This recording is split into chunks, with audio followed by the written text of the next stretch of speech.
बिस्मिल्लाहिर्रहमानिर्रहीम। अस्सलाम वालेकुम दोस्तों, मैं आप सबको खुशामदीद कहता हूँ। अगर आप बकरी फार्मिंग या बकरा फार्मिंग में कामयाब होना चाहते हैं तो आज की ये वीडियो आखिर तक ज़रूर देखें, क्योंकि आज हम बात करेंगे उन गलतियों की जो अक्सर फार्मर्स करते हैं और जिनकी वजह से उन्हें नुकसान उठाना पड़ता है।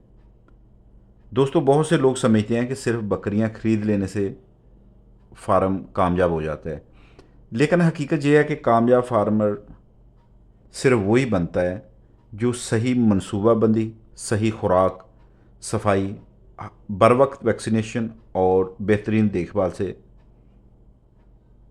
अपने फार्म को चलाता है। अगर आप चाहते हैं कि आपके फार्म में बीमारी कम हो, बच्चों की अमवात ना हों, बकरियां सेहतमंद रहें और वज़न भी तेज़ी से बढ़े, तो आपको रोज़ाना फार्म का मुआयना करना होगा।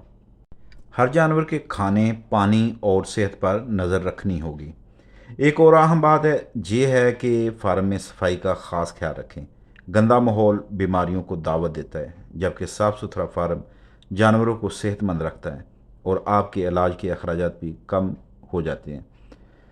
खुराक के मामले में भी कभी समझौता ना करें। सब्ज़ चारा, खुश्क चारा, मिनरल मिक्सचर और साफ़ पानी हर वक्त दस्तयाब होना चाहिए। अच्छी खुराक ही जानवर की बेहतर नशोनुमा और ज़्यादा मुनाफा की बुनियाद है। इसी तरह अगर आप अफजाइश नस्ल पर तवज्जो दें, अच्छी नस्ल के बकरे इस्तेमाल करें और सिर्फ सेहतमंद जानवरों की ब्रीडिंग करें, तो आने वाली नस्ल भी मजबूत और ज़्यादा मुनाफा बख्श होगी। दोस्तों, याद रखें कि बकरी फार्मिंग मेहनत, इल्म और सब्र का कारोबार है। जो फार्मर रोज़ाना अपने फार्म को वक़्त देता है वही कामयाबी हासिल करता है।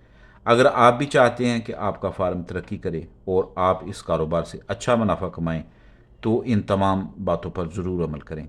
अगर ये वीडियो आपको पसंद आती है तो वीडियो को लाइक करें, अपने दोस्तों के साथ शेयर करें और हमारे चैनल को सब्सक्राइब करें। इंशाल्लाह अगली वीडियो में आपको बकरी फार्मिंग के मज़ीद राज बताएंगे।